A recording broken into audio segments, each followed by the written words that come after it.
It's no secret that the springtime is probably the windiest time of the year. You always have a lot of wind whenever you're out on the water. And this can be discouraging for a lot of anglers, especially bank anglers. But with a few adjustments, you can turn those super windy days into great fishing days out on the water. Stick around, we're going to talk all about it. Oops, I'm getting hit again. There he is. Come on. Got him. This one's trying to dig in. Another good fish. Come here, you.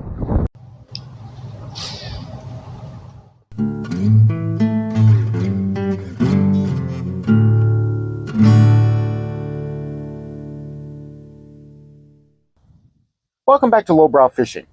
And unfortunately, fishing in the spring means fishing in the wind. Sometimes significant wind. And it plays havoc with our gear, with our line, with the accuracy of our casts, and it can be just a chore to try to have any sort of good day out on the water whenever you're fishing in high wind, especially if you're fishing from a boat. And with my little plastic boat, the wind plays havoc with me all the time. I get blown around like a leaf on the water, but I've learned how to use this to my advantage. And it's not just bait selection or the way that I'm throwing or working the baits. That does have a part of it, but it's how I'm working the water to begin with. See, whenever we think of windy days, we think of fishing wind-blown banks. That's the first thing that comes to mind. Now, for bank anglers, this is pretty easy. You're right there on the bank. And if the wind's coming right at you, that's generally a good indication that you're going to get some good bites. Although, that comes with a caveat. And it's something that a lot of people don't think about. For instance, whenever you look at the weather, you look at your fishing app or whatever, and you see the wind is blowing on these banks on your favorite fishery. You head out there, you go to fish those banks, there's nothing there. And the reason that is it has to do with the difference between air and the difference between water. Water is 800 times more dense than the air. And that means it takes a lot of air to move a little bit of water. And if the water's deep, it takes that much more. So one of the key things that we need to pay attention to whenever we're thinking about wind and how to fish where we want to is how long has that wind been blowing in that direction and by how much.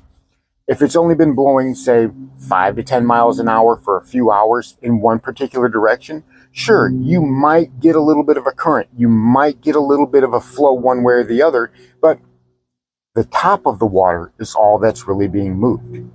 The deeper the water, the less affected it is.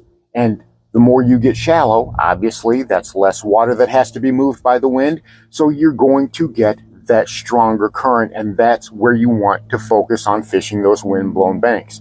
A lot of places that have bluff walls, that have steep drop-offs, in places like that, the wind against that bank may not be as effective, especially if we've had a cold front come through and those bass may be pulled down deeper in the water just a little bit, because we know bass don't like change. So we get a change in temperature, change in weather that comes through. A lot of times those bass like to sink down just a little bit to more comfortable water. And if they're in deeper water to begin with, that means they're going to be less affected by wind current. So shallow water is where I like to start. And fortunately, on the big lake, there's plenty of it. I can fish shallow hydrilla flats right up against the bank. But again, I wait to see how long that wind's been blowing in that area. I want to take a look and see how many hours that wind has been blowing, from what direction, and by how much. And that tells me just exactly how effective fishing against a particular bank, a particular wind-blown bank, can be. So that's something that you really need to take into account. Now, yesterday, the wife and I were out on the big lake. We're out in the little plastic boat, and we had gusts well over 20 miles an hour. That trolling motor was doing pretty much nothing. We were going where the wind told us to go. You know, unless I fired up my little big motor, which I don't want to do, because then that kind of ruins the stealth of the entire outfit that I have. But you know what? When we let the wind blow us, obviously in that little boat, you're following the current because you're going the way the water's going. So we approach some wind-blown banks. And I've got to give my wife credit here. She's the one who said, hey, That's where the wind's going. The wind's rushing right up against those banks. You could see, you know, the waves were kind of curling over. That's how much wind we had on that little lake. And she said, let's make some casts in that direction. I said, okay. So we decided we were going to fish things like spinner baits, swim baits, and we'll get more in that to begin with. But almost immediately after we hit that spot, within the first couple of casts, we were catching fish. Well, har he har har har har he har har har he har he har har he har he har he har. Get it up a little higher, I guess. Oh, that's a big fish. That's not a small fish. He smacked up poop out of it. Oh, that's a big fish. Wow, he's not putting up any fight now.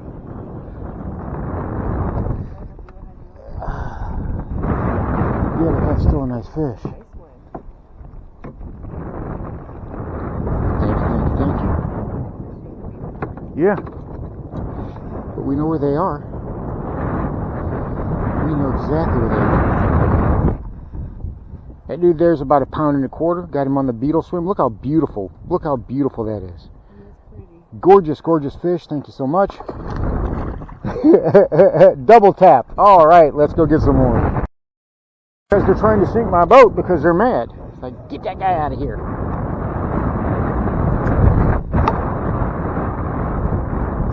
They are shallow, aren't they?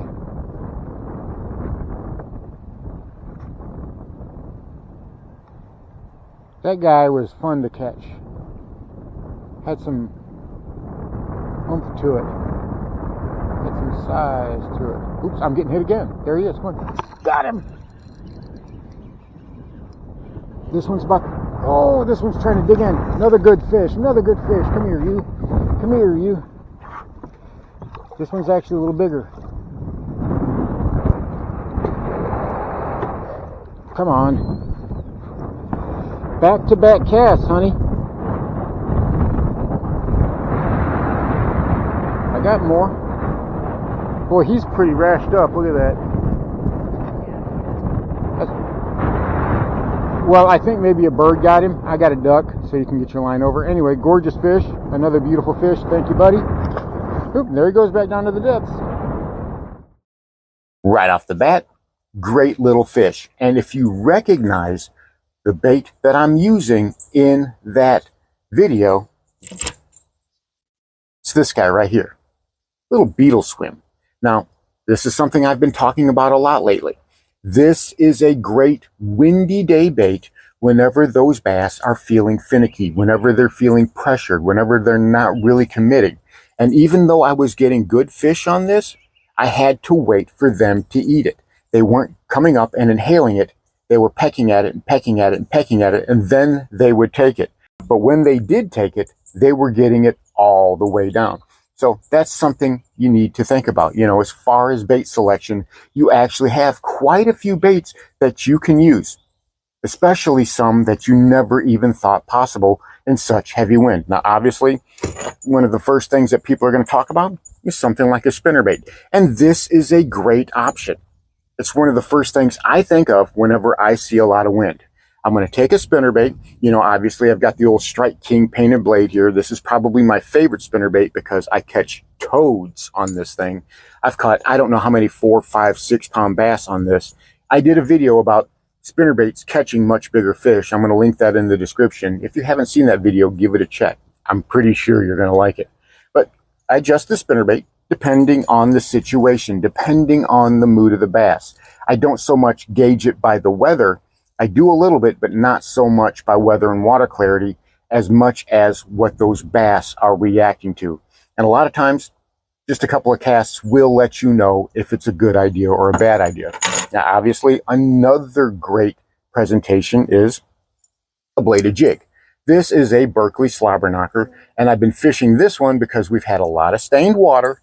That water has been moved around, a lot of boat traffic, a lot of wind. So in that shallower water, it's going to stir up a lot of silt. It's going to stir up a lot of detritus, a lot of silt, a lot of debris, and it makes that water really, really cloudy. So something like this works great if I'm looking to really stand out coming through all of that slop. And again, I'm fishing a lot of hydrilla, and a bladed jig is great for coming through the thick stuff. You would think that this would be terrible, but that blade acts like a little bitty guard against that hook. So I come through pretty cleanly with those. And I like to use a craw trailer on mine, and that gives it some really wild action in the water. It moves around really, really crazily, which allows me to reel it slower. And a lot of times I'll even let it fall to the bottom, drag it and twitch it and pop it and fish it more like a conventional jig. But I kind of jerk it along just so I can get that blade to thump, and I get some pretty good bites doing that. But if those bass are especially finicky, if they're really not wanting to commit to anything, just a regular paddle tail swim bait. Now this is a 3.25 inch Rage Swimmer by Strike King. You know, this is in that pearl flash color. Got a fresh pack, got a few of these, and I just have it on what you guys call the lowbrow rig. It's just a bitsy bug, in this case a bitsy flip jig head that I've taken the skirt off, and I use it this way because this comes through the hydrilla. I can get this through the slop, and I get really good bites if I want to go super, super subtle. This is an amazing way to do that, even on really windy days. Now, a lot of times, if you're fishing from the bank, you're going to have to cast into the wind. But trust me, it's worth it. You make those casts out, and you bring that bait in. Because what that does is you're following the current back toward those bass, which is what they expect to see. Now, a lot of times you can make casts along the bank either side, and that can work very well. But I try to focus on having my bait follow the current because, again, that's what those bass are going to be expecting to see. Now, just because you're fishing windy days doesn't mean you can't have a bonanza. Like I said, yesterday we were out on the big lake, and we caught so many fish. And, well, unfortunately, I actually, toward the end of the day, was losing fish, and it was driving me crazy. I'd hook into a fish, I'd have a great hook set, I'd be fighting that fish, and it would jump off. And, well, the reason why it was is a very, very simple fix. Something I should have noticed, something that I should have known. So here's another quick tip on a sidebar. Make sure your drag is set. I did not. As I was catching fish all day long, that drag on my reel was getting steadily more loose and more loose until, well, I could just pull it out nice and easy. And I never even noticed that. Because when you're hook setting in hydrilla, you will hear the drag squeal. It will squeal every single time you set the hook. It's just the nature of the beast. So I didn't think anything about it. But at the end of the day, I lost 4 nice fish back to back to back to back. And it drove me nuts. So make sure your drag is adjusted. But again, we were fishing that little beetle swim, as I call it. It worked great. I had that tied on all day. But just because you have a whole bunch of wind does not mean you can't use top water. Top water can be great in seriously windy, choppy conditions. Now for me, I want to be starting with something like a good old buzz bait. This to me is the perfect windy top water bait. It's not subtle, obviously. This is basically beating those bass over the head with a jackhammer, but it can draw some really intense strikes. So this is something that I go to quite often. Now, another bait that I like to use, even though it can be super windy, is a spook.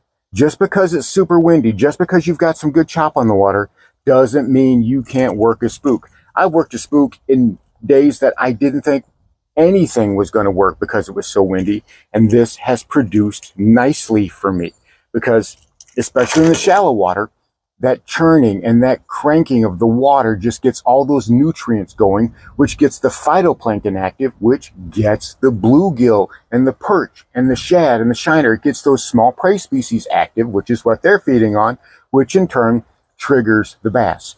Activity triggers activity. That's something you need to think about. And even from the bank, something like a spook or a spook junior can be magnificent. Even something like a head and torpedo will work.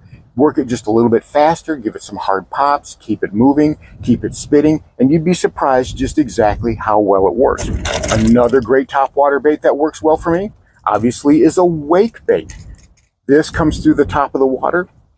kicking back and forth, creating that wake, creating some knock, creating some splash, and this comes over the tops of hydrilla pretty good. Now, I'm not fishing this in the super thick slop, but if I've got, say, 6 inches, 8 inches or more between the surface of the water and the tops of the hydrilla, this is definitely an option. And on windy days, a wake bait is a killer bait whenever you want to fish topwater. So just because you have a lot of wind, just because you have a lot of gusting wind in your face or messing with your boat, don't be afraid to try some different things and think about how that wind is blowing. So there you have it. Some simple and easy windy day tricks and tips to kick your bass fishing into high gear. So whenever you see that weather report is going to have really high intense winds, don't be afraid to get out there in the water and give it a try. You'd be amazed at how many fish you can actually catch. Thanks for watching Lowbrow Fishing. We'll catch you in the next one.